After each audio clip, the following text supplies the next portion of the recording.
And Lynn Smith said anagram of small isn't ideal, which isn't a great anagram for a particle physicist.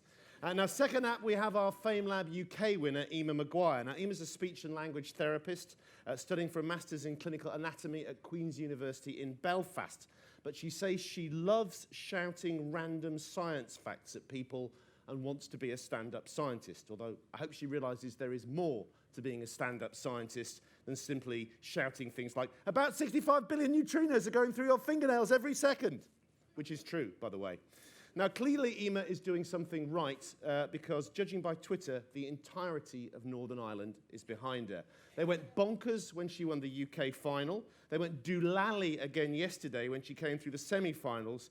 And my favourite was somebody who tweeted, making sure they copied in the BBC and telling them to bring back their TV science show Tomorrow's World just so that Emer can host it. Stranger things have happened. A former FameLabber from the very first FameLab now presents The Sky at Night, which is one of the longest-running science programs in the world. So, today, International FameLab. Tomorrow, Tomorrow's World.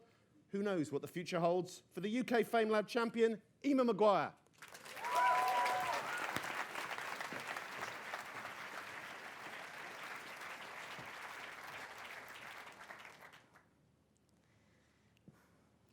The goal of life is the survival of our DNA. Without reproduction, humankind would be extinct. However, we humans are a picky species. We want the best possible offspring with the best possible mate. Therefore, we need a risk-free way of previewing our potential partners without giving them access to our precious genes. Nature's solution? Flirting. Let's set the scene. I'm on the dance floor, channeling Beyoncé, when our eyes lock across a crowded room. We've just initiated the age-old flirting technique, the copulatory gaze. This intimate eye contact ignites an animalistic part of the human brain, giving us two choices: approach or retreat. Obviously, you like what you see, and I watch as you move towards me. Are you attractive? Does it matter? Studies show that good flirting is more important than good looks. Yes. And don't worry too much about your chat-up line. Flirting is only 7% words. Our true feelings seep out through our body language. Women are subtle.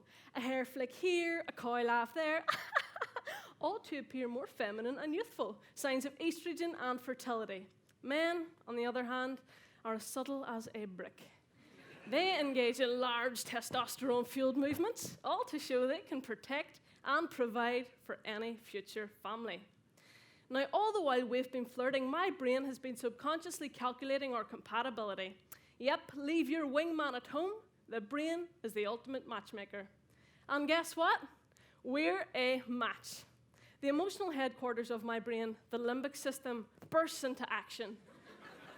It gets turned on. It releases the hormones adrenaline and noradrenaline, causing a series of side effects like increased heart rate and dilated pupils. This hormonal hurricane can even cause tunnel vision.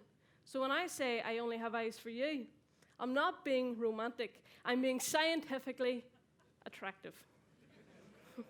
The fire you've started in my limbic system quickly ignites its next-door neighbor, my passionate pleasure center, the nucleus accumbens. It pumps me full of the feel-good chemical, dopamine. It's the same chemical released by cocaine, giving me a natural high. No wonder we love to flirt. Flirting is the ultimate interview. If you're successful, you might just be the one that I reproduce with. We come from a long line of skilled flirters. Without them, the human race would be extinct. So go out there and flirt. Humanity depends on it. Thank you.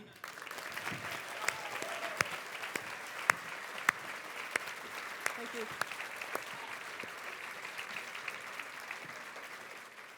I love this T-shirt.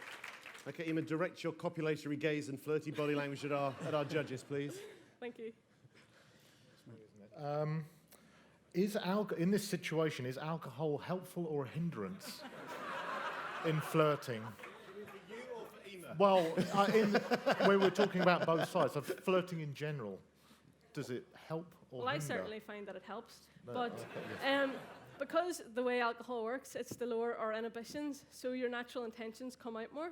So if you're naturally a shy person and you're flirting with someone and there isn't any alcohol there, you might be more into yourself, your body language might be more negative, and they might subconsciously pick up on that and think they're not that attracted to me, whereas it's just their nerves. But everyone gets a bit looser with a little bit of alcohol, so you might start to be a lot more out there, and you might really show them that you're very, very interested. So I would say alcohol helps. Not that I'm promoting it. Gaze, you get so cross-eyed to copulatory gazes like that. Thank you. Thanks. Kaz, how do you react to flirting? Do you analyse the person? That depends. How does who's that work as a flirting human? with me. Well, after reading up on it, I can certainly recognise when people are, not that it happens a lot, but I can now recognise when maybe people are flirting with each other. It seems a lot more obvious to me. And if people are doing things and they might not notice that they're being very obvious, you know, with the men trying to look bigger and trying to look very, very strong and masculine, you can immediately tell. Or whenever a girl is being very giggly and, you know, they're flirting. But I have not yet experienced it with myself, unfortunately. But What caused you to choose this particular topic? And what particular aspect of science are you really trying to illustrate by choosing this topic? Well, choosing this topic, I chose flirting because I am really, really interested in science that's in the everyday that everyone can relate to, and everyone can relate to flirting. Either you do it quite a lot. There's something like people admit that they flirt 90% of the time in 1 week, so everyone does it. And I think human behaviours are very, very interesting to me. And the reason I did flirting in particular was because in my master's, which is anatomy, I'm doing a module in evolution.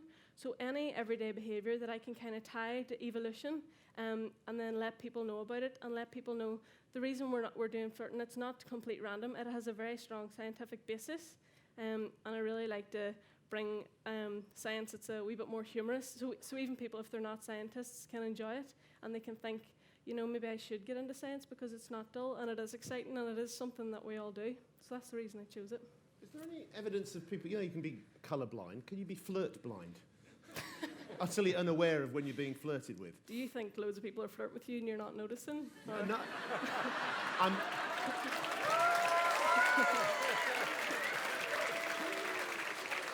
Yes, but I wasn't thinking about it now. I was thinking more about my teenage years. You know, the teenage years.